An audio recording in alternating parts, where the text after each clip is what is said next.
spend a slow morning with me.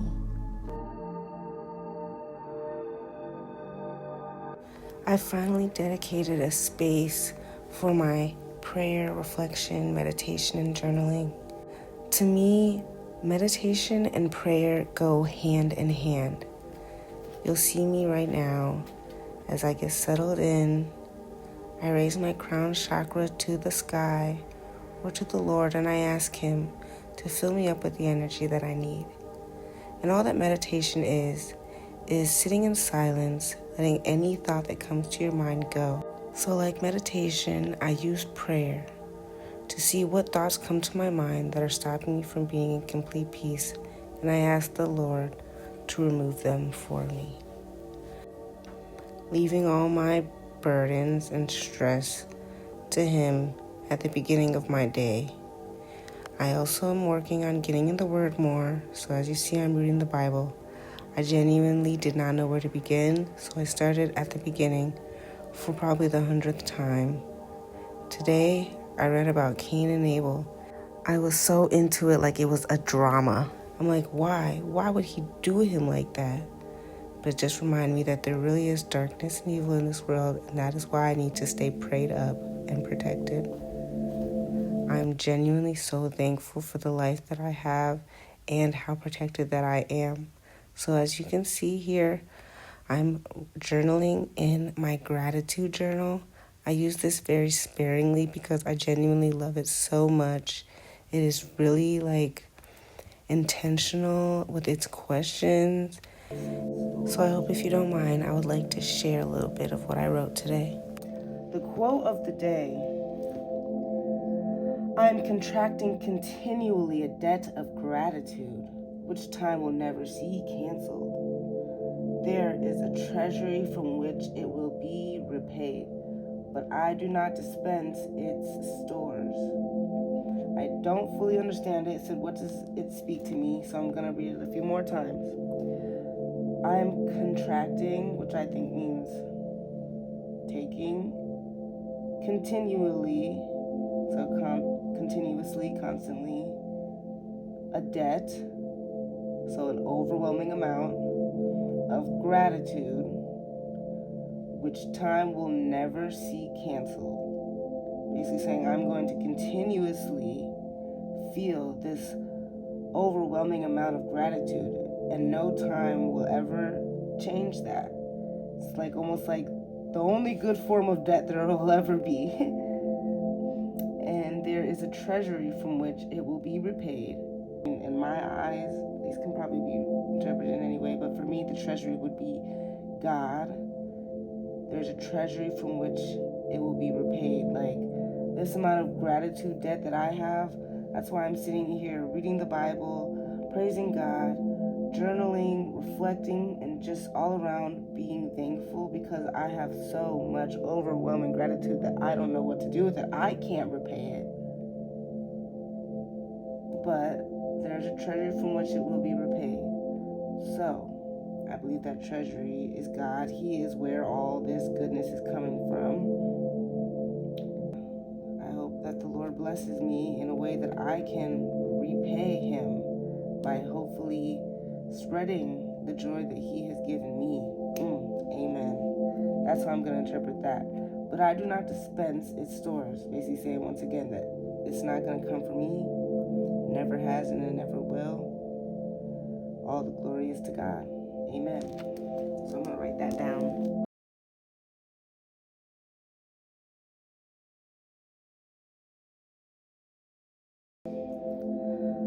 I'm not pushing religion on anybody, so please interpret this in any way that you want to. Spiritually, you can say the universe. Place God with the universe if you need to. I am forever and ever going to feel an overwhelming amount of gratitude. Time will never change that. The glory for it all belongs to God, now and forever. It is thanks to Him I feel such joy, and it will be thanks to Him that I will be able to repay it by spreading it, His love, His joy, His peace. Amen. How am I fortunate? I mean, yes, I don't have the hardest life compared to a lot of people. I I keep that in mind. I remember to always be thankful for the life that I have been given, because it could always be worse. There were times where my life was as hard as it will hopefully ever be. And I still told myself it could be worse. Don't be that person that says it could be worse to the point where you don't care for yourself and you don't recognize where you need help, okay? Okay. But yes, my life has not always been this great, and it isn't perfect at all, by no means. But I am grateful for what I have for once in my life. I have had great things continuously throughout my life. But the reason that it hasn't been perfect is because I haven't been able to see the greatness in them. It's not always about what you have. Sometimes it's about how you see them. You can have everything that you need in life and still not be happy. That's just the truth about it. That's just the reality of it. But for me, all that changed when I gave my life to God, and I can talk about that more down the road, or I might make a separate channel to talk about this specifically, because I don't want this main channel to be all about religion at all.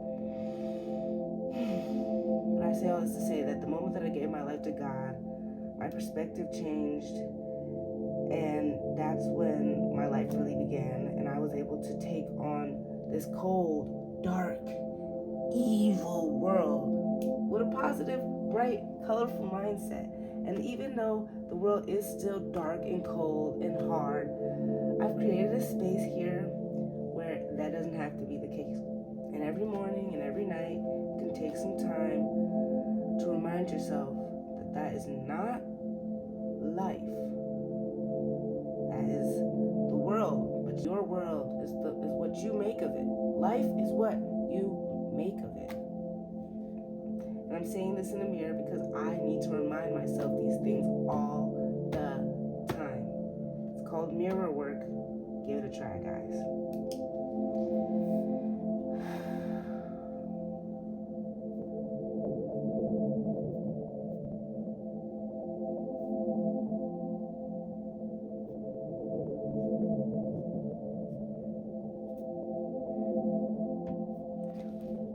Well, I simply put, my life, I'm fortunate for my life. Let's just start there. I'm going to start there and stop there for a moment. I'm thankful for every single day that I wake up. So my life. I am thankful. I am fortunate for my life. I am fortunate for my experiences. I am fortunate for everything that made me who I am.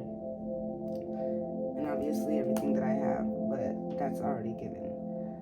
Does gratitude come easier with life experience? I think yes.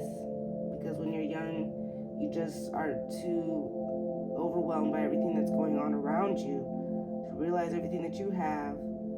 And that's okay, that's a part of life. Your brain isn't even fully developed enough. And you're on social media, TikTok, all the internet, everything like that we grew up on. It makes us lose touch with reality. And if you lose touch with your own reality, then how can you be thankful for what is around you? Okay? I'm just gonna write yes.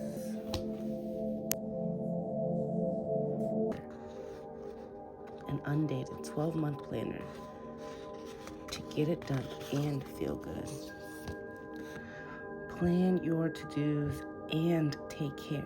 You'll feel better.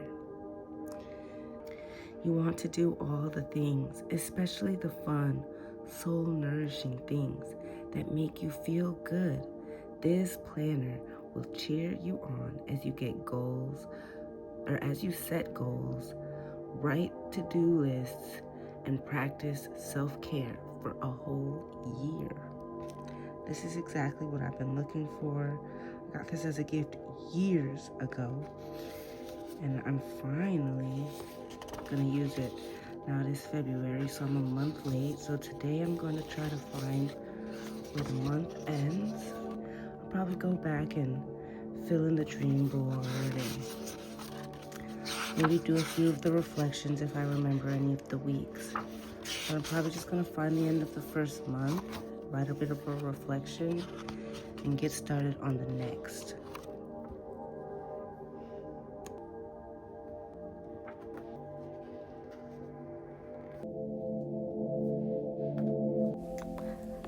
Alright, I want to go over a few of my goals for the year. The first would be to get closer to God. That would just mean to be getting in my word like you saw. Then the next is to be dedicated to myself. That just means really being committed to what I want to be and not thinking about anybody else's opinion. Third would be to blow up on YouTube. Obviously, that'd be a dream. And then fourth is to practice more health and wellness. Right now, being that it's a new year and I'm just trying to refresh myself, that's going to be a really big focus on this page right now. Let this channel be a safe space for you to meet yourself where you're at and to maybe learn areas where you can grow, but to realize that we are all in those areas in one way or another. We all have areas where we can grow. We just need to create a space to feel safe and able to slow down enough to do so. So if you're here, you got this, and thank you for joining. Now let's get into our morning.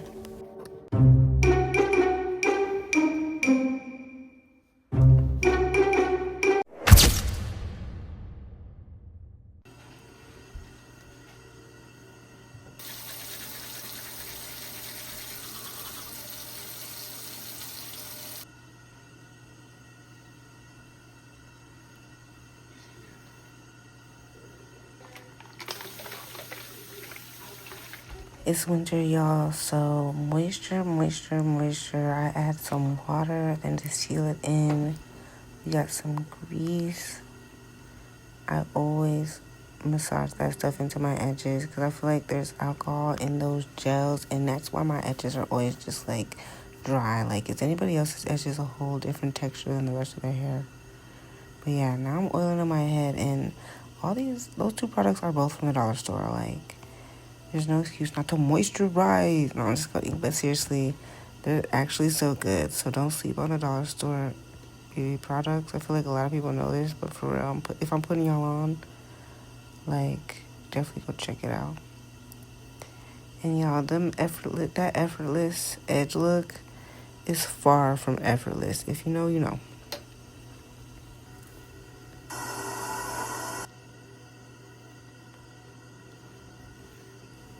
I love this bamboo moisturizing face stick from, I think, Shea Moisture, because it feels like a face massage in the morning, and I feel like it helps me with my drainage.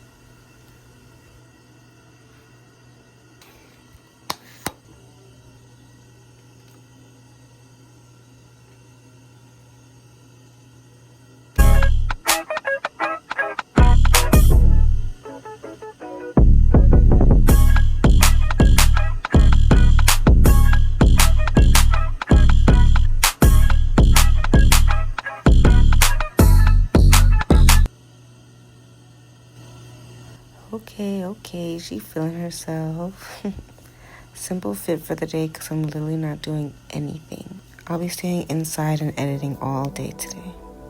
But first, I'm gonna do some yoga to loosen up so I don't get sore and stiff from sitting all day long. Please excuse me for the poor angles. Bear with me as I learn this all.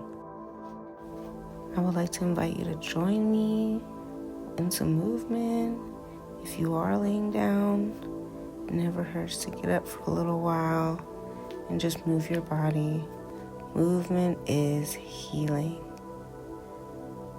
I have really stiff ankles and toes and hamstrings, so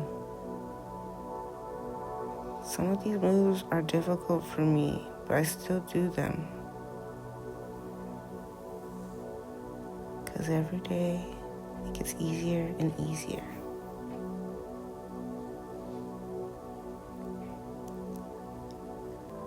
This isn't exactly a guided yoga because I cut a lot of parts out because of a lot of the full moons that I'm giving you guys. I did try to switch up the angles a bit. I'm still figuring things out. But I'm going to let you guys just get into this film a bit.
here you'll see that the darn chair was in my way. We're about to get into the reasons of why I do my stretching and yoga at home and not in a public gym. Exhibit A. Exhibit B. Oh, Exhibit C. And... alright, we're done.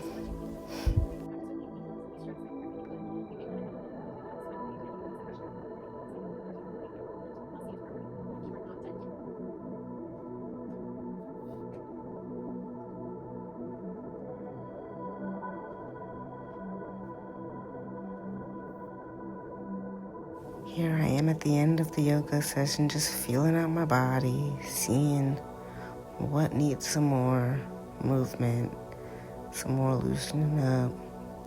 For sure, I'm already knowing that my hamstrings do. Because unfortunately, in the first year of getting into fitness, I did not prioritize stretching and recovery, and I did injure both my hamstrings in 1 year. Here's exhibit A, B, C, D, E, F, G of why I don't stretch in the gym as well. Because these positions look crazy. But it stretches almost every muscle group in your leg, opens your hips, and your sacral chakra. Give it a try. Unlock those traumas. In the end, you always want to just relax and breathe it out. Transition into a slow get up.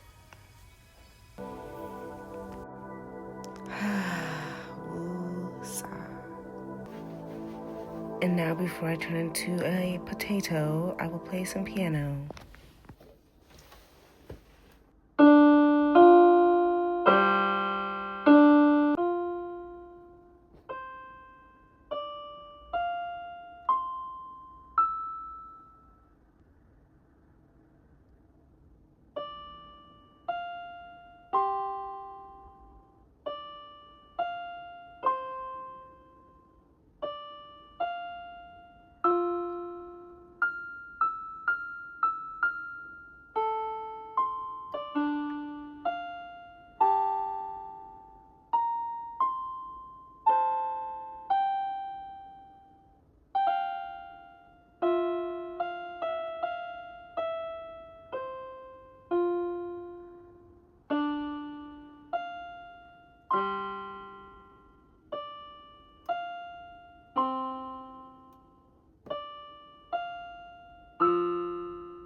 Well, that's that. Thanks so much for spending a reflective, slow morning with me. If you stayed all the way to the end, you are definitely my type of person. You're probably a baddie, and you should probably subscribe. If you want to see more content like this, leave a like and comment down below. Comment down below letting me know if you're more of a religious or spiritual person. And I will see you guys in the next video. Mwah. They made a movie about Terry Joe, y'all. Oh!